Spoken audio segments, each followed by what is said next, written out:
یو ملګری دا پوښتنه کړې ده چې د حروف مقطعات علم رسول الله مبارک صلی الله علیه وسلم سره وو کنو. محترمینو د حروف مقطعات علم رسول الله مبارک صلی الله علیه وسلم سره وو.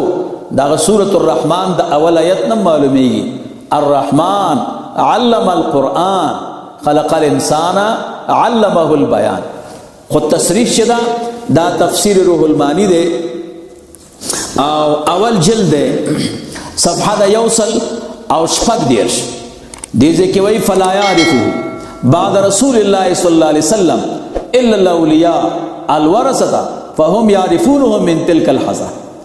رسول اللہ مبارک صلی اللہ علیہ وسلم نرستو دا حروف مقطعات و علم بل چاہتا نشتا منگر اغا خاص اولیاء ہوتا چې وارثان د رسول الله مبارک صلی الله علیه وسلم دی. عمدغه دربار رسالت نبی ته الله تعالی علم ورکی په حروف مقطعات. رسول الله مبارک صلی الله علیه وسلم ته د حروف مقطعات علم شتا. تفسیر روح المانی اول جلد صفحه د یوصل او شپږ دیرش.